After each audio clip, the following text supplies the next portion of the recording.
உருளைக்கிழங்கு வந்து உங்களுக்கு டேஸ்ட்டாகவும் இருக்கும். பொருள் வந்து அதுதான் சொன்ன மாதிரி எண்ணெயும் தண்ணியும் அதுலேயே மேட்ச் ஆகி வந்துடும். உங்களுக்கு எக்ஸ்ட்ரா வந்து கடை சட்டிலையோ இல்லை காயிலையோ இருக்காது. இது கொஞ்சம் வேகட்டும். வேகினதுக்கு அப்புறமா நம்ம உப்பையும் மிளகாத்தூளையும் மஞ்சத்தூளையும் கொஞ்சம் போடுவோம். சரியா?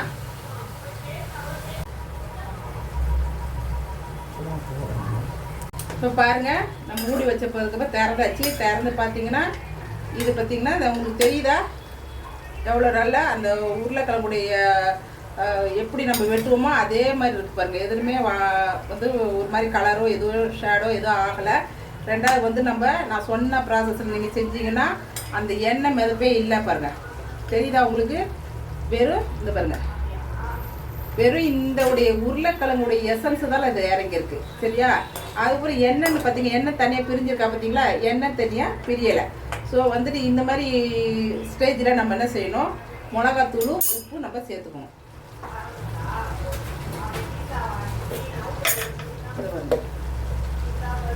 காரத்துக்கு ஏற்ற மாதிரி, உங்களுக்கு காரத்துக்கு ஏற்ற மாதிரி சேர்த்துக்குங்க. என் குடும்பத்துக்கு காரத்துக்கு ஏற்ற மாதிரி நான் சேர்த்துக்கிட்டேன். சேர்த்துக்கும் போது கொஞ்சம் சிம்மில் வச்சுட்டு சேர்த்துக்குங்க. இப்போ வந்து கொஞ்சம் மிளகாத்தூள், அடுத்தது பார்த்தீங்கன்னா கொஞ்சோண்டு மஞ்சத்தூள்,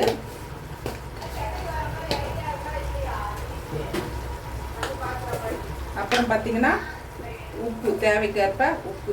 நான் எல்லாத்தையும் சொல்கிற மாதிரி தான். முதல்ல தேவைக்கெல்லாம் போட்டுக்குங்க. அப்புறமா பத்தலைன்னா நம்ம திருப்பி ஒரு தடவை போட்டுக்கலாம், ஒன்றும் பிரச்சனை இல்லை. முதல்ல அதிகமாக போட்டு நம்ம வேஸ்ட் பண்ணிடக்கூடாது. ஸோ இந்த போட்டதுக்கப்புறமா அதுக்கு எடுத்த உடனே நீங்கள் மிளகா உப்பு இதெல்லாம் நீங்கள் போடக்கூடாது. அதில் வந்து கொஞ்சம் கால் வாசாச்சு வெந்துருக்கணும்.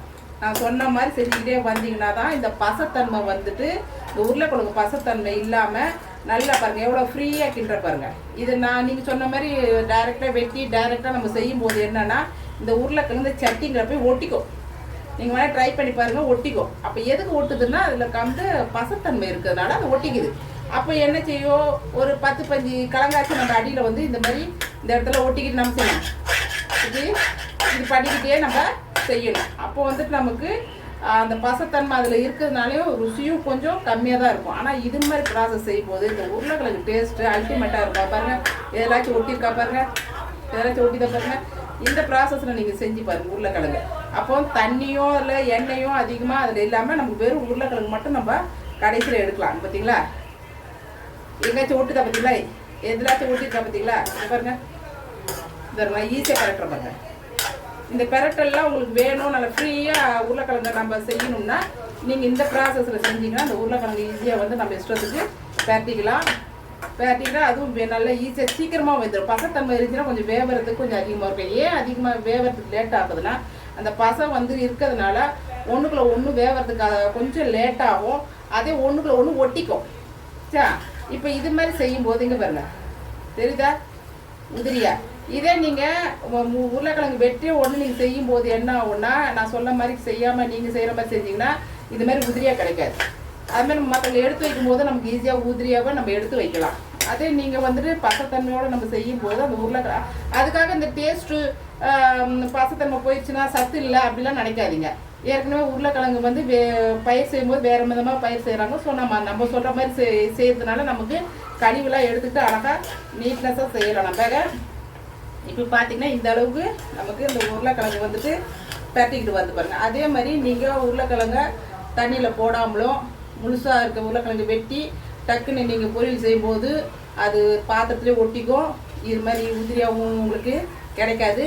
டேஸ்ட்டும் வந்து அந்த உருளைக்கிழங்கு டேஸ்ட்டு அவ்வளோவா சுமாராக தான் இருக்கும். இதோடைய டேஸ்ட்டு வேறு மாதிரி இருக்கும். இப்போ பார்த்தீங்கன்னா நான் கறி மசாலா கொஞ்சம் வாசனைக்கு தான் போடுறேன், நிறைய போடுறதால பாருங்கள் சும்மா பேருக்கு கூட தான் போடுறேன் நான். ஏன்னா நிறைய போட்டிங்கன்னா உரைக்கும். இது வாசனைக்கு போடுறதா. இதில் என்ன இருக்குன்னு நினைக்கிறீங்கன்னா வெறுமே எல்லாமே மசாலா ஐட்டங்கள் தான். பட்டை, லவங்கம், கிராம்பு, தனியா இதெல்லாம் போட்டு வாசனைக்காக செஞ்சு வச்சுருப்பாங்க. நீங்கள் அதாவது நம்ம கொஞ்சோண்டு வாசனைக்காக போடுறோம். உங்களுக்கு தேவைன்னா இஞ்சி பூட்டி கொஞ்சம் சேர்த்துக்கிட்டிங்கன்னா இந்த கறி உடைய இது மாதிரி அந்த வாசனை ஸ்மெல்லும் நல்லாயிருக்கும் சாப்பிட்றதுக்கு. எல்லாமே வாசனைக்கு நம்ம கொஞ்சம் தான் போடணும். இந்த பார்த்திங்களா, இல்லை இஞ்சி பூண்டு கொஞ்சம் போட்டுக்கிறேன். போட்டுட்டு கிண்டி விட்டுருங்க. பார்த்தீங்களா, இஞ்சி பூண்டு கரம் மசாலா எல்லாம் போட்டு உதிரியாக வருது பாருங்க. நம்ம சமையல் செய்யும்போது என்னென்ன எந்தெந்த பொருள் எப்படி இப்படி செய்யணும், எப்படி செஞ்சால் டேஸ்ட்டு தெரியாக இருக்கும், எப்படி இப்படி செஞ்சால் நமக்கு வேலை ஈஸியாக இருக்கும்னு நம்ம செய்ய செய்ய அனுபவங்கள் கிடைக்கும். சரியா? என்னுடைய அனுபவத்தை தான் நான் உங்களுக்கு வந்துட்டு எல்லாம் வந்துட்டு வீடியோவில் நான் போட்டு உங்களுக்கு சொல்கிறேன். நான் இதுமாதிரி பொடிசா போட்டது ரொம்ப ஈஸியான விஷயம்தான். ஆச்சா, இது கொஞ்ச நேரம் வேகட்டும். அதுதான் நம்ம கறி மசாலாவும் இதுவும் இஞ்சியும் போட்டு கொஞ்சம் அரை வேக்காடு வெந்ததுக்கப்புறம் தான் நம்ம இதை போட்டிருக்கு. இப்போ இந்த ஸ்டேஜில் நீங்கள் கொஞ்சம் கிண்டி விட்டுட்டு ஒரு உருளைக்கிழங்கு எடுத்து டேஸ்ட் பண்ணி பாருங்கள். உப்பு உரப்பு போதுமாங்கிறத. உப்பு கம்மியாக இருக்குது, ஆனால் உரப்பு கரெக்டாக இருக்குது. அதாவது கொஞ்சம் வாய்க்கு பிடிக்கிற மாதிரி இருக்குது உரப்பு. இப்படி சாப்பிடல. உருளைக்கிழங்கு பொதுவாக நம்ம எதுக்கு சாப்பிட்றோம்னா தயிர், லெமன் ரைஸு, சாம்பார் இதெல்லாம் நம்ம வந்துட்டு கொஞ்சம் குழம்புலாம் சப்புன்னு இருக்கும். ஸோ அதுக்காக தான் நம்ம எப்பவும் உருளைக்கிழங்கு எல்லாத்துக்கும் சேர்த்துப்போம். நம்ம ஸோ பொரியல் செய்து அது கொஞ்சம் நல்லா இருக்குன்னு சொல்லிட்டு ஸோ அதனால நம்ம கொஞ்சம் உரப்பு வச்சு போட்டுக்கிட்டா நம்ம சாப்பிட்ற பொருளுங்களை வந்து உரப்பு இல்லாத பொருளுங்களுக்கு இந்த உரப்பான இந்த பொருள் வந்து கொஞ்சம் நல்லா சும்மா டேஸ்ட்டாக இருக்கும். நீங்கள் இப்போ எங்கள் வீட்டில் பார்த்தீங்கன்னா சாம்பார், மோர் இருக்கிறதுனால இன்றைக்கி நான் வந்துட்டு உருளைக்கிழங்கு பொரிச்சிக்கிட்டு இருக்கேன். இது நமக்கு வந்துட்டு சைட் டிஷ்க்கு நல்லாயிருக்கும். இது இப்போ வந்துட்டு உப்பு போட்டாச்சு, இது போட்டாச்சு. இப்போ இந்த ஸ்டேஜில் வந்து சாப்பிட்டு பார்க்கலாம். கரெக்டாக இருக்குது, உப்பு கரெக்டாக இருக்குது. சப்போஸ் உருளைக்கிழங்கு நீங்கள் நிறைய செய்கிறீங்க கெட்டு போகாமல் இருக்கணும்னா கொஞ்சம் லெமன் லைட்டாக விட்டால் போதும், உருளைக்கிழங்கு கெட்டு போகாது. ரெண்டாவது இன்னொரு விஷயம் என்னதுன்னா கோழிக்கறியும் சரி உருளைக்கிழங்கு சரி செஞ்ச உடனே நம்ம காலி பண்ணிடணும். இதெல்லாம் வந்து ஃப்ரிட்ஜில் போட்டு 2-3 நாளோ இல்லை மறுநாளைக்கோ இல்லை சாப்பிடலாம் கூடாது, உடனே காலி பண்ணணும். இதெல்லாம் கொஞ்சம் அப்பப்போ செஞ்சு சாப்பிடக்கூடிய பொருளில் ஒன்று. சரியா? அதனால் அதுக்கு திட்டமாக செஞ்சுக்கிங்க. நம்ம கொஞ்சம் வாயில் வைக்கும்போது கொஞ்சம் புளிப்பு வேணும்னா கொஞ்சம் ஒரு சொட்டு 2 சொட்டு ஒரு லெமன் போட்டு லாஸ்ட்டில் போட்டு இறக்கிக்க வேண்டியதுதான். இப்போ பார்த்தீங்கன்னா இப்போயுமே அந்த 3/4 வேக்காடு வெந்துருச்சு. இந்த 3/4 வேக்காட்லேயே நீங்கள் வந்து ஆஃப் பண்ணிடலாம். நல்லாயிருக்கும் டேஸ்ட்டு. நம்ம வாயில் வந்து நறுக்குன்னு கடிச்சு சூப்பராக இருக்கும் சாப்பிட்டு. ரொம்ப மாவாக வேணும்னா கொஞ்சம் வேக விடுங்க. நான் இப்போ 3/4 வேக்காடில் தான் எடுப்பேன், ஏன்னா அது நறுக்குன்னு கடிச்சு சாப்பிட்டுக்கு டேஸ்ட்டாக இருக்கும். இப்போ பார்த்தீங்கன்னா 3/4 வேக்காடு வந்துருச்சு. நான் வந்து பாருங்கள் எவ்வளோடு பீஸு லெமன் எடுத்துருக்கேன். இதை நீங்கள் ஃபுல்லாக வித்தல ஒரு 2 சொட்டிங்க பாருங்கள். டாப்ஸ் தெரிய பாருங்கள், 1 2 3 4 5 போதும். நீங்கள் இருக்கிறதுக்காக அப்படியே நீங்கள் போடாதீங்க, சும்மா கொஞ்சம் பேருக்கு அந்த புளிப்பு இருந்தால் போதும். இப்போ பார்த்தீங்கன்னா இப்போ பாருங்கள் இந்த இஞ்சி பூண்டும் போட்டும் உங்களுக்கு வந்து ஒட்டலை பாருங்கள் சட்டியில், தெரியுதா? அதான் சொல்கிறேன், இந்த ப்ராசஸில் செஞ்சிங்கன்னா நீங்கள் இஞ்சி போட்டு போட்டால் கூட இந்த சட்டியில் ஒட்டாது நமக்கு. இப்போ வந்து நான் சொன்ன மாதிரி நீங்கள் செய்கிற மாதிரி செஞ்சிங்கன்னா தண்ணியும் எண்ணெயும் உருளைக்கிழங்குல மிதக்கும். இங்கே பார்த்தீங்கன்னா ஒரு சொட்டு தண்ணி கூட இல்லை பாருங்கள், தெரியுதா? நான் போட்ட தண்ணியும் சரி எண்ணெயும் சரி எதில் ஒட்டிக்கிடுச்சு, இந்த உருளைக்கிழங்குல ஒட்டிக்கிடுச்சு. இப்போ ஒட்டிக்கிறதுனால நமக்கு எண்ணெயும் மிச்சம், வேலையும் மிச்சம். நம்ம அதனால தான் நான் சொல்கிறேன், ஒரு ப்ராசஸ் வந்துட்டு நம்ம சொல்கிற மாதிரி நான் சொல்கிற மாதிரி செஞ்சிங்கன்னா உங்களுக்கு வேலையும் ஈஸி, நமக்கு சாப்பிட்றதுக்கும் ருசியாக இருக்கும். ஸோ இது முடிஞ்சு போயிடுச்சு. இதோட நான் என்ன செய்கிறேன், கொஞ்சோண்டு கொத்தமல்லி தூவிக்கிறேன். கொத்தமல்லி இருந்தால் போட்டுக்கோங்க, இல்லைன்னா கிடையாது. கொத்தமல்லி வந்து பொதுவாக வந்துட்டு வீட்டில் டெய்லி வாங்கி வச்சுக்கிறது நல்லது. கொத்தமல்லியில் அவ்வளோ சத்து இருக்குது. நம்ம வந்துட்டு வெறும் வாயில் தின்ன முடியலனாலும் ஜூஸ் போட்டு குடிக்க முடியலனாலும் நம்ம எல்லா பொருள்லையும் சும்மா அப்படி தூவி விட்டுற வேண்டியதான். தூவி விட்டு அந்த பொருளோடு அது சேர்றதுனால நம்ம வாயில் ஆட்டோமேட்டிக்காக அது போயிடும். லாஸ்ட்டில் போட்டு இறக்கணும். அதுக்கு முன்னாடி போட்டிங்கன்னா அது வந்து அது சத்தெல்லாம் போயிடும். ஸோ வந்துட்டு இது மாதிரி போட்டு விட்டு அந்த பச்சை இது சாரெலாம் வந்து அதில் உருளைக்கிழங்குல இறங்கிடும். இதில் இல்லை, எந்த குழம்புல போட்டாலும் நம்ம லாஸ்ட் இந்த பச்சையாக போட்டுட்டு நம்ம இதை ஆஃப் பண்ணும்போது இந்த எசன்ஸ்லாம் அதெல்லாம் இறங்கிடும். ஸோ நமக்கு வந்து இது வாயில் தென்பண்ணோட அவசியம் இல்லை, இதுலேயே இதோட எசன்ஸ் அதை இறங்கிடும். இப்போ போட்டு இது மாதிரி கிண்டி விட்டிங்கன்னா ஆட்டோமேட்டிக்காக அந்த கொத்தமல்லியோட எசன்ஸ் அதை இறங்கி இன்னும் கொஞ்சம் வாசனையாக இருக்கும். ஸோ அதுக்கு தான் நான் லாஸ்ட்டாக வந்துட்டு இந்த கொத்தமல்லியை கொஞ்சம் போடுறது. நீங்கள் எவ்வளோ வேணாலும் போட்டுக்கோங்க, அதுக்குன்னு ரொம்ப போடாதீங்க. ஓரளவுக்கு ஒரு காய்கறிக்கு எவ்வளோ தேவையோ அது வந்து மாதிரி போட்டு கிண்டி விட்டிங்கன்னா இப்போ பார்த்தீங்களா அந்த சூட்டுக்கே அந்த கொத்தமல்லிலாம் வெந்துருச்சு. இது இந்த கொத்தமல்லி வெந்ததுக்கப்புறம் ஒரு காயிலே அது ஒட்டிக்கும். ரெண்டாவது வந்து இது எசன்ஸ் அந்த சூட்டுக்கு இறங்கிடும். அவ்வளோதான் பாருங்கள், முடிஞ்சு போச்சு கிரேவி. இது வந்து உருளைக்கிழங்கு கிரேவி. இது கிட்டத்தட்ட கறி மாதிரி தான் இது டேஸ்ட் இருக்கும். கறி மாதிரி நச்சுன்னு அப்படி ஜவ்வு மாதிரிலாம் இருக்குன்னு நினைக்காதீங்கப்பா. இது வந்துட்டு வாசனைலாம் அந்த மாதிரி கறியுடைய குழம்பு செய்கிறேன்னா அந்த வாசனை மாதிரி இருக்கும். பார்த்தீங்களா? இப்போ பாருங்கள், எதனாச்சும் ஒட்டியிருக்கா இல்லை எண்ணெய் ஏதாச்சும் நிற்கிதா? எதுவுமே இல்லை. முடிஞ்சு போச்சா? இது உருளைக்கிழங்கு வறுவல் ரெடி. இப்போ பீட்ரூட்டு பொரிக்கலாம். ஃபஸ்ட்டு ஸ்டவ் பற்ற வச்சுட்டு கடை செடி கழுவி வச்சுருப்போம். இந்த தண்ணியெல்லாம் நமக்கு காயிட்டோம். காய்ஞ்ச பிறகு பீட்ரூட் நம்ம போடுவோம். பீட்ரூட் வந்துட்டு எப்படி வெட்டிக்கணும்னா சின்ன சின்னதாக வெட்டிக்குங்க. சீக்கிரமாக வந்துட்டிங்களா பீட்ரூட்டு சீக்கிரமாக வெந்துடும். ரெண்டாவது வந்து பீட்ரூட்டு தண்ணியெல்லாம் போட்டுலாம் அதோடைய சத்தெல்லாம் எடுத்துடாதீங்க. ஆக்சுவலாக வந்துட்டு பீட்ரூட்டை நல்லா தோல் சீவிட்டு நல்லா கழுவிடுங்க. நல்லா எவ்வளோக்குள்ள கழுவுனா அவ்வளோக்குள்ள கழுவி எடுத்துருங்க. கழுவி எடுத்து இது மாதிரி பொடிசாக வெட்டிக்குங்க.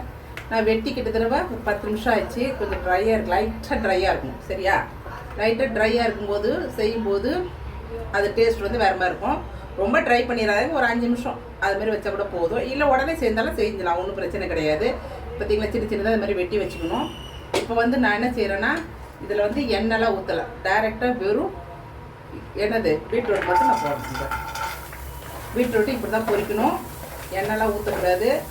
ஏன்னா இதிலே காயிலே வந்து உங்களுக்கு தண்ணி இருக்கும். அந்த தண்ணியிலே அது அழகாக வேகும். நம்ம ஸ்டார்டிங்க்கு வந்து கொஞ்சோண்டு தண்ணி ஊற்றிக்கணும். இப்போ பார்த்து நான் காய் போட்டு லைட்டாக எவ்வளோ தண்ணி ஊற்றுறேன், கொஞ்சம் தண்ணி ஊற்றினா போதும். ஃபஸ்ட்டு எண்ணெயெலாம் நீங்கள் போட தேவையில்ல. எண்ணெய்லாம் போடாமல் வெறும் காயை மட்டும் தண்ணியில் கொஞ்சம் போட்டு வேக வைங்க. இந்த ப்ராசஸ் செஞ்சால்தான் இந்த பீட்ரூட் வந்து இந்த மண் வாடை இல்லாமையும் உங்களுக்கு சாப்பிடும்போது அந்த ருசியும் இதோடைய எசன்ஸும், அதாவது பீட்ரூட்டோடைய எசன்ஸும் நல்லா இறங்கி கலர்ஃபுல்லாகவும் நமக்கு டேஸ்ட்டாகவும் கிடைக்கும். பீட்ரூட் பெரும்பாலும் நிறைய பேர் விரும்பி சாப்பிட மாட்டாங்க. ஏன்னு கேட்டிங்கன்னா அது ஒரு மண் வாடையாகவும், அதில் வந்துட்டு நீங்கள் எண்ணெயில் போட்டால் எண்ணெய் ஆகும்னா எண்ணெயில் போகும்போது இது சுருண்டும். இப்போ சுருண்டும் போது அந்த டக்குன்னு அந்த காய் வந்து சுருண்டி வரும்போது அதில் சாப்பிடும்போது நச்சு நச்சுனாகவும் இருக்கும். ரெண்டாவது வந்து மண் வாசனை அதில் சுருண்டிக்கும், எல்லாம் செய்யும். இந்த ப்ராசஸில் ஆவியில் வேக வைக்கும்போது இந்த பீட்ரூட்டானது இந்த எப்படி நம்ம போடுறோமோ அப்படியே கிடைக்கும். நீங்கள் எண்ணெயில் போட்டு செய்யும்போது இந்த மாதிரியே உதிரியாகவும், ரெண்டாவது இதே மாதிரி நம்ம வெட்டின வாகு ஏற்றுருக்கா அதே மாதிரி கிடைக்காது. இது எண்ணெயில் போட்டிங்கன்னா இப்போ இந்த எண்ணெயில் நீங்கள் நம்ம போடுறோம்னா இது எண்ணெய் அந்த சுருண்டி என்னச்சுன்னா இவ்வளோன்னு தான் அது ஒரு காய் வந்து நமக்கு கிடைக்கும். சுருண்டிடலாம். சுருண்டி இதே சைஸாக கிடைக்குமானா கிடைக்காது. சரியா? அது டேஸ்ட் வந்து எண்ணெயில் செய்யறதுனால அது ஒரு டேஸ்ட் வந்துட்டு நமக்கு சாப்பிட்ற மாதிரி இருக்காது. ஆனால் இது வந்து ஒரு ஆள் கூட இவ்வளோ வச்சு சாப்பிட்லாம், அந்த அளவுக்கு டேஸ்ட் இருக்கும். இது மாதிரி ஃபஸ்ட்டு நம்ம கொஞ்சம் வேக போட்டு தட்டை போட்டு மூடிடலாம். ஃபஸ்ட்டு இது கொஞ்ச நேரம் வேகட்டும். இப்போ ஒரு 2-3 நிமிஷம் வேக போட்டாச்சு. வேக போட்டுட்டு இப்போ நம்ம திறந்து ஓப்பன் பண்ணி பார்க்கலாம். பார்த்தீங்களா? இப்போ இந்த ஸ்டேஜில் அது வேகும்போது அந்த மண் வாசனை நமக்கு நல்லா அடிக்கும். இது பாருங்கள், நான் ஒன்றும் கிளறில் ஒன்றும் செய்யலை. இது கொதிக்கும் போதே அந்த மண் வாசனை வந்து நல்லா வருது. இப்போ இந்த மண் வாசனை நல்லா வருதுன்னா என்ன அர்த்தம்? அது வேக வேக அந்த மண் வாசனை நமக்கு போயிடும். ஸோ இந்த ப்ராசஸில் நீங்கள் செய்யுங்க. அடுத்தது பார்த்திங்கன்னா நான் வந்து கொஞ்சம் பூண்டு போடுவேன். பூண்டு போட்டுக்கிறது அது ஒரு டேஸ்ட்டுக்காகவும் வாசனைக்காகவும் போடுறது. 2 பல், ரொம்ப எடுக்காதீங்க. 2 பல் எடுத்து தட்டி போட்டுக்குங்க. 2 பல் எடுத்து போட்டு தட்டி போடுங்க. ரெண்டாவது இன்னொரு விஷயம்னா கேரட் ஆகட்டும், நீங்கள் எந்த காய் நீங்கள் செஞ்சாலும் நான் எப்பவுமே வந்துட்டு மூக்கடலை, கருப்பு மூக்கடலை இல்லைன்னா பச்சை பட்டாணி எப்பவுமே வந்து ஊற போட்டு அதை வந்துட்டு நான் எடுத்து வச்சு அவிச்சு அதை முக்கால் வேக்கல அவிச்சு எடுத்து வச்சுப்பேன். எந்த காய் பொரித்தாலும் அது நீங்கள் எந்த காய் வேணால் பொரிங்க, இதோட போட்டு நம்ம அந்த மூக்கடலை நம்ம தேவைக்கு சும்மா பேருக்கு ரொம்ப ஓரளவுக்கு ஒரு பிடிக்கி போட்டு எந்த பொரியல் நீங்கள் சாப்பிட்டாலும் சூப்பராக இருக்கும். அந்த காயோட அந்த கருப்பு மூக்கடலையோ இல்லை பச்சை பட்டாணியோ இல்லை பச்சை பயிரோ சாப்பிடும்போது நல்லா அழகாக அவ்வளோ ஒரு டேஸ்ட் இருக்கும். ஆனால் பட் வந்து நேற்று காலி ஆயிடுச்சு. அதனால் எனக்கு அந்த மூக்கடலை இப்போ பீட்ரூட் செய்ய போகும்போது தான் எனக்கு மூக்கடலை காலி திருப்பி செய்யறதுக்கு இப்போ தான் நிலம் வந்தது. அதனால் நான் செய்யலை. ஆனால் பட் வந்து நீங்கள் மூக்கடலை அதாவது பயிருங்க நிறைய பேர் தனிப்பட்ட முதல்ல சாப்பிட மாட்டாங்க இல்லையா? அப்படி இருக்கவங்களுக்கு இந்த காயும் சத்தாச்சு, நமக்கு கிடைக்கிற அந்த மூக்கடலை அந்த பட்டாணி கிடைக்கிற சத்தும் நமக்கு கிடைக்கும். ஸோ வந்து நம்ம தான் முக்கால் வேக்காடை வேக வச்சுட்டு அதை தண்ணியில் எடுத்துட்டு அதை நீங்கள் என்ன செய்யணும், இந்த வேகும் போது அதையும் சேர்த்து போட்டு நம்ம கிண்டி அந்த பொரியலில் சேர்த்து வரும்போது டேஸ்ட் வந்து அந்த பயிரோடைய டேஸ்ட்டும் அதில் கிடைக்கும், டேஸ்ட்டாகவும் இருக்கும் உங்களுக்கு. அது மாதிரி ட்ரை பண்ணி பாருங்கள்.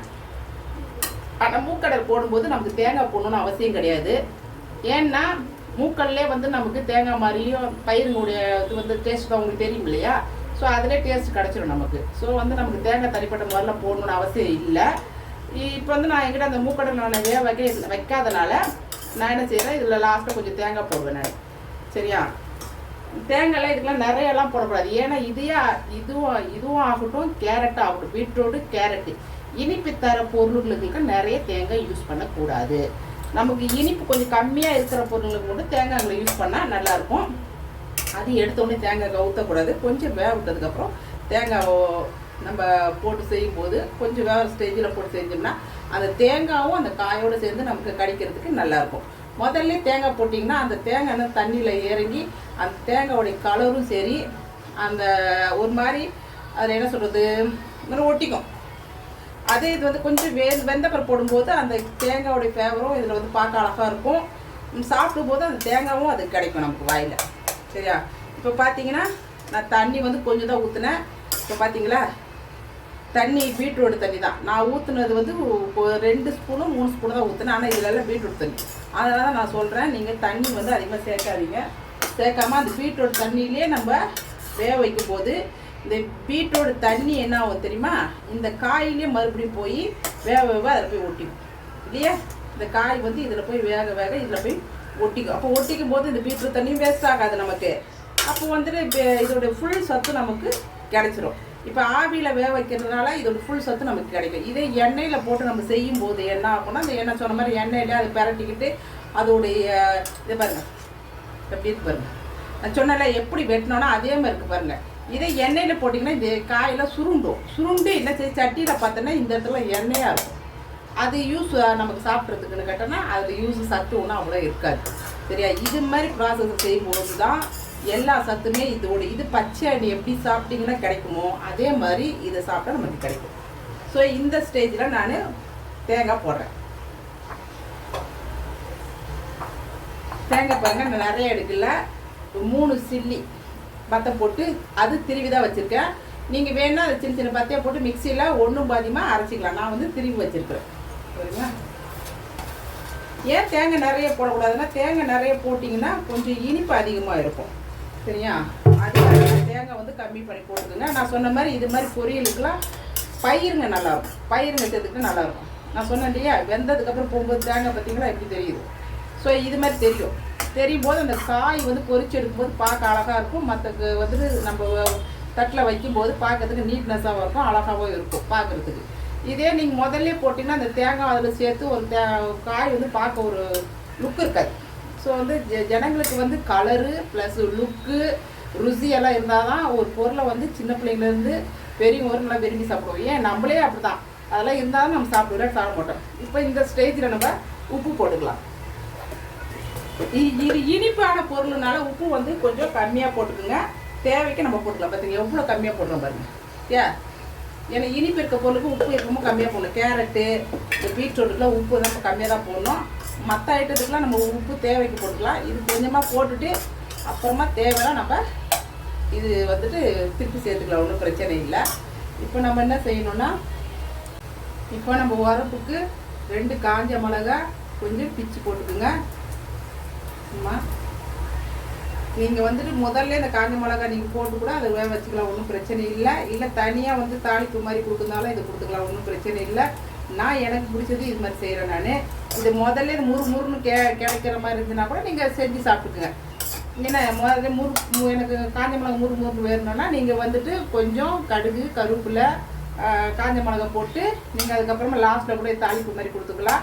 இல்லை அப்படின்னா நான் எப்போவுமே இப்படிதான் செய்வேன். ஏன்னா இந்த விதையெல்லாம் முழுசாக கிடைக்கும், காரம் வந்து நமக்கு கிடைக்கும் நல்லா சாப்பிடும்போது. இந்த இது வந்து சின்ன சின்னதாக வெட்டி போடும்போது பார்த்தீங்களா, காஞ்ச மிளகு நான் வெட்டி போட்டேன் காணும் பாருங்கள், சின்ன சின்னதாக பிச்சு போட்டேன் காணல. ஸோ நமக்கு இந்த காய் சாப்பிடும்போது அந்த காஞ்ச மிளகும் வாயில் மாட்டும் நமக்கு. அப்போ காரம் கொஞ்சம் இருக்கும். மிளகாய் தூள் மஞ்சள் தூளை நான் யூஸ் பண்ண மாட்டேன் பீட்ரூட்டை பொறுத்த வரையும். இந்த ப்ராசஸ்லாம் செய்வேன். பார்த்திங்கன்னா இப்போ வந்து நம்ம வந்துட்டு மிளகாய் வந்து கிள்ளி போட்டுட்டேன். இப்போ பார்த்திங்கன்னா எங்காச்சும் தண்ணி இருக்கா பாருங்க தண்ணியில் பார்த்திங்களா. அப்போ அவ்வளோ தண்ணி இந்த காய் வந்து இழுத்துக்கிடுச்சு. ரெண்டாவது வந்து பார்த்திங்கன்னா தேங்காய் பாருங்கள் எப்படி இருக்குது. உங்களுக்கு நானே வந்துட்டு எடுத்து காட்டணும்னு அவசியம் உங்களுக்கே தெரியுது. தேங்காய்லாம் தெரியுதா? அப்படியே தேங்காய் முழு தெசாக பார்த்துக்கிட்டீங்க. இப்போ காய் எப்படி இருக்குது பாருங்கள். நான் எப்படி வெட்டினோ அதே மாதிரி பக்கத்துலேயே காய் வந்துருச்சா. இதை நீங்கள் எண்ணெயில் போட்டு வரும்போது இந்த உடைய லுக்கும் இந்த உடைய எசன்ஸான சத்தான பொருள் கிடைக்குமானா கிடைக்காது. ஸோ இது மாதிரி இப்போ நம்ம என்ன செய்யணும், அடுத்த ஸ்டேஜ் பார்த்தீங்கன்னா இந்த அளவுக்கு நமக்கு காய் வந்துருச்சா, உப்பு கரெக்டாக இருக்கலாங்கிறது ஒரு காய் எடுத்து 2 காய் எடுத்து சாப்பிட்டு பார்க்கணும். உப்பு கொஞ்சம் கம்மியாக தான் இருக்குது, அதனால நான் வந்து கொஞ்சம் உப்பு சேர்த்துக்கிறேன். எங்கள் வீட்டில் உப்பு வந்து நார்மலாக தான் எல்லோரும் சாப்பிடுவோம். ஸோ அந்த கணக்குக்கு தான் நான் உப்பு பார்த்துக்கிறேன். பார்த்தீங்கன்னா உப்பு கொஞ்சம் கம்மியாக இருக்குது. ஸோ இதை போட்டுக்கிறேன். போட்டோன்னா காய் நல்லா வெந்துருச்சு. காய் வந்து நல்லா வெந்துருச்சு, மண் வாடையும் இல்லை. நீங்கள் ரொம்ப பெரட்டுன்னு பெரட்டிட்டே இருக்காதீங்க. காய் வாயில் வச்சு சாப்பிட்ற மாதிரி ஸ்டேஜ் வந்தாலே ஆஃப் பண்ணிடுங்க. இப்போ இது வந்து வெந்துருச்சு, சாப்பிட்ற ஸ்டேஜில் இருக்குது. அதுக்கு நான் காய்களை பொறுத்தவரையும் 3/4 வரைக்கும் கொஞ்சம் மேலே இருந்தால் தான் நான் ஆஃப் பண்ணிடுவேன். ரொம்பலாம் கொலையெல்லாம் விடப்பட்டேன் நான், ஏன்னா அது ஒரு டேஸ்ட்டு வேறு. இப்போ நம்ம என்ன செய்யணும்னா, இப்போ லாஸ்ட்டில் இது ஷைனிங்காகவும் அழகாகவும் கொஞ்சம் மணமாகவும் இருக்கணும்னா இது பாருங்க, நான் தேங்காய் எண்ணெய் யூஸ் பண்ணுறேன். இது பாருங்க, உங்களுக்கு எந்த எண்ணெய் யூஸ் பண்ணிக்கங்க. தேங்காய் எண்ணெயை பற்றி எவ்வளோ ஊற்றுறோம் பாருங்கள். அவ்வளோதான், சும்மா பேருக்கு. என் எத்தனை சொல்கிறேன், ஒரு 4-5 செட்டு தான் நான் ஊற்றிருப்பேன். ஏன் இது மாதிரி ஊற்றுனேன்னா அது வந்து அந்த கலர் வந்து இன்னும் தூக்கி அல்டிமேட்டாக தூக்கி கொடுக்கும் உங்களுக்கு. சரிதா? முதல்ல தேங்காய் எண்ணெய் ஊற்றுறதுக்கு முன்னாடி எப்படி இருந்துச்சு, இப்போ எப்படி இருக்கு பாருங்கள். ஒரு 4-5 சொட்டு ஊற்றினா போதும். ஏன்னா தேங்காய் எண்ணெய் ஊற்றும் போது என்ன நம்ம தேங்காய் போட்டு செய்யணும்னா தேங்காய் எண்ணெய் ஊற்றினா கொஞ்சம் நல்லாயிருக்கும். சரியா? இப்போ இன்னும் வேணும்னா கூட கொஞ்சம் ஒரு சொட்டுக்கா நம்ம இந்த மாதிரி ஸ்டேஜில் நம்ம எண்ணெய் ஊற்றும் போது எண்ணெய் நம்ம அப்படியே காயில் பரட்டிக்கும். சரியா? தனியாகலாம் நிற்காது. சரிங்களா? இப்போ இது மாதிரி எண்ணெய் கொஞ்சம் ஊற்றிட்டு அதுக்கப்புறமா நம்ம கொத்தமல்லியும் கருவேப்பிலையும் போட்டுக்கலாம். இல்லை வெறும் கொத்தமல்லி வேணாலும் கொத்தமல்லி போட்டுக்கலாம். கருவேப்பிலை போடுற மாதிரி இருந்தால் ஆஃப் பண்ணுறதுக்கு 1 நிமிஷத்துக்கு முன்னாடி போட்டு கருவேப்பிலை அதை போட்டிங்கன்னா அந்த பச்சை கலரும் அதோடைய எசன்ஸும் இதில் இறங்கிடும். இப்போ எல்லாம் இது ரெடி ஆகிடுச்சு. இப்போ நான் என்ன செய்கிறேன், கொஞ்சம் முன்னாடி இந்த கருவேப்பிலையை போட்டுக்கலாம். நீங்கள் கிள்ளியோட போட்டுக்கலாம். கிள்ளி போட்டால் இன்னும் வந்து வாசனை வந்து கருவேப்பிலை வாசனை சூப்பராக இருக்கும். நான் முழுதாவே போடுறேன். இறக்குற ஸ்டேஜுக்கு 1 நிமிஷத்துக்கு முன்னாடி தான் நீங்கள் கருவேப்பிலை போடணும். அப்போ தான் அந்த ஆவியிலே அந்த கருவேப்பிலை சாரெலாம் இறங்கிடும். நமக்கு சூட்டோட கருவேப்பிலை சாரே இறங்கிடும். முன்னாடியே நீங்கள் கருவேப்பிலை போட்டின்னு வச்சுக்கோங்க, இந்த கருவேப்பிலை இந்த மாதிரி பச்சையாக கிடைக்காது. அது ஒரு மாதிரி என்ன சொல்கிறது, ஒரு மாதிரி நீத்த மாதிரி ஆயிரும். சரியா? இது மாதிரி போடும்போது ஃப்ரெஷ்ஷாக இருக்கும். நம்ம வந்து மற்றவங்களை வைக்கும்போது அந்த கருவேப்பிலை வாசனையும் நம்ம வாய்க்குள்ள டேஸ்ட்டாக இருக்கும். இது சூட்டு நம்ம ஆஃப் பண்ணிட்டு ஸ்டவ் ஆஃப் பண்ணிவிட்டு மூடி வச்சாலே இந்த கருவேப்பிலெல்லாம் லைட்டாக வெந்துடும். ஸோ இந்த ஸ்டேஜில் தான் நம்ம கருவேப்பிலை போடணும். போட்டுட்டு அது போட்டு முடிச்ச பிறகு அடுத்தது வந்துட்டு கொத்தமல்லி நான் போடுறேன். கொத்தமல்லி போட்டு ஃபைனல் பண்ணிக்கிறேன். சரியா?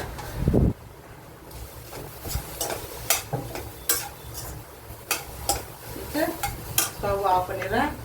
காய் எப்படி இருக்குது சரிங்களா? காயும் நான் வெட்டினது எந்த ஸ்டேஜ் வெட்டினா அது மாதிரி இருக்குது. தேங்காயும் தெரியுது, கொத்தமல்லியும் தெரியுது, கருவேப்பிலையும் உங்களுக்கு அழகாக தெரியும். பார்க்கும்போது இந்த பீட்ரூட் கலர் பார்த்திங்கன்னா அவ்வளோ அழகாக இருக்குது. இப்போ இது மாதிரி அழகாக இருக்கிற ஒரு பொருளை நீங்கள் தட்டில் வச்சா உங்கள் வீட்டில் யாரும் வேண்டாம்னு சொல்லுவாங்க, லட்டு மாதிரி தின்னுவாங்க இல்லையா? இப்போ பார்த்தீங்கன்னா சுட சுட சோறு. ரெண்டாவது பார்த்தீங்கன்னா மோர் தான்ப்பா இன்றைக்கி எங்கள் வீட்டில் ஸ்பெஷல்லாம் ஒன்றும் கிடையாது. பார்த்திங்கன்னா மோரே எங்களுக்கு ஸ்பெஷல் தான். ஏன்னு கேட்டிங்கன்னா வச்சுங்க, இதுவே எத்தனை ஐட்டம் போட்டிருக்கேன் பாருங்கள். அதாவது கொத்தமல்லி, கருவேப்பில்லை, இஞ்சி, சின்ன சின்னதாக வெட்டி போட்ட இஞ்சி, பச்சை மிளகாய், இதெல்லாம் நான் மோர் சாதம்லாம் செய்யறதுக்கு முன்னாடி மோரை ரெடி பண்ணிட்டேன். ஏன் ரெடி பண்ணிட்டேன் என்றால் இதில் உடைய எசன்ஸ் எல்லாம் மோரில் இறங்கி குழம்பு உள்ளது சாப்பாட்டில் ஊற்றி சாப்பிடும்போது சூப்பராகவும் இருக்கும், குடிக்கிறதுக்கும் சூப்பராக இருக்கும். ஸோ இதுவும் கொஞ்சம் வேலை தான் நமக்கு. எல்லாத்தையும் வெட்டி வெட்டி போடுறப்பல இது ஒரு வேலை தான். ஸோ இன்றைக்கி எங்களுக்கு ஸ்பெஷல் வந்து மோர். சரியா? அடுத்தது பார்த்திங்க, தயிரை விட மோர் சாப்பிட்றது உடம்பு அதாவது பொதுவாகவே வந்து நீங்கள் எந்த சமையல் செஞ்சாலும் ஒரு கிளாஸ் மோர் எல்லோரும் குடிக்கிறது நல்லது. ஏன்னா இது அல்சர் ப்ராப்ளம், ஜீரண சக்தி, உடம்பு வெயிட் லாஸு எல்லாமே வந்து இந்த மோரில் சாப்பிடும்போது உங்களுக்கு அடங்கி போயிடும். ரெண்டாவது தயிரும் சாப்பிட்லாம், ஆனால் தயிரை விட மோர் பெஸ்ட்டு. தயிர் வந்து கொலஸ்ட்ராலு. ரெண்டாவது வந்துட்டு அதில் ஒன்றும் அவ்வளோவா இது கிடையாது. எமர்ஜென்சிக்கு தயிர் சாப்பிட்டுக்கலாம். நீங்கள் எது சாப்பிட்டாலும் மஸ்ட்டு வந்து மோர் ஊற்றி சாப்பிட்டுங்க. மோர் அப்படி ஊற்றி சாப்பிடலன்னா அட்லீஸ்ட் ஒரு கிளாஸ் ஆச்சும் குடிச்சுக்குங்க. எங்கள் வீட்டில் எப்போவுமே மோர் இருக்கும், சில நேரங்களில் இருக்காது. ஸோ மோருடைய பெருந்தன்மை இதுதான். அடுத்தது பார்த்திங்கன்னா பீட்ரூட். நான் உங்களுக்கு ஏற்கனவே நான் பீட்ரூட் எப்படி எப்படி செய்யணும் எல்லாத்தையும் இப்போது சொல்லியாச்சு. இப்போ பாருங்கள், நான் பவுலில் மாற்றிருக்கேன். பவுலில் மாற்றி எப்படி இருக்குது பாருங்கள். அதோடய கலர்ஸு அது ஒரு தெரியுதா? கொத்தமல்லி, கருவேப்பிலை, தேங்காய் எல்லாம் மேலே தெரியுதா? ஸோ இந்த ப்ராசஸில் நீங்கள் செஞ்சீங்கன்னா இந்த பீட்ரூட்டோடைய அழகே அழகு தான். இதே நம்ம வைக்க சாப்பிட்றதுக்கு ஜனங்க ரொம்ப விரும்பும். அடுத்தது பார்த்திங்கன்னா உருளைக்கிழங்கு. அதுவும் பவுலில் மாற்றிட்டேன். நான் சொன்ன மாதிரி பாருங்கள், எந்த ஆயிலும் இல்லை, எந்த தண்ணி அதில் அடிக்கலை, வெறும் உருளைக்கிழங்கு மட்டும்தான். இது எல்லா எசன்ஸில் இருந்து, எண்ணெயிலேருந்து, தண்ணியிலேருந்து எல்லாமே உருளைக்கிழங்கு எடுத்துக்கும். அதே மாதிரி தான் பீட்ரூட்டில் நான் சொல்கிற மாதிரி செஞ்சிங்கன்னா எல்லாமே அந்த காய்களே எடுத்துக்கும். அடுத்தது பார்த்திங்கன்னா வெள்ளரிக்காய். வெள்ளரிக்காயும் நல்ல சிறப்பான ஒரு பொருள். நம்ம மோரில் என்ன எஃபெக்ட் இருக்கோ அதை விட 2 மடங்கு வெள்ளரிக்காயில் உண்டு. சரியா? அதனால் வந்து நீங்கள் சாப்பாட்டில் டெய்லி வெள்ளரிக்காய் சேர்த்துக்குங்க. அவ்வளோதான். இன்றைக்கி சமையல் இதுதான். வாங்க நீங்களும் சாப்பிடலாம். வாங்க இப்போ சாப்பிட்லாம். இப்போது எங்களுக்கு தேவையான சாப்பாடு நாங்கள் தட்டில் போட்டுக்கிறோம். நீங்களும் எங்கள் கூட எடுத்து சாப்பிட்ற மாதிரி நினச்சிக்கிங்க. பாருங்க, சாப்பாடு ஃபஸ்ட்டு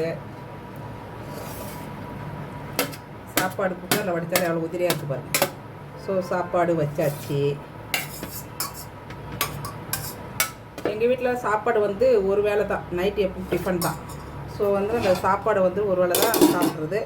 அடுத்தது வந்துட்டு பீட்ரூட்.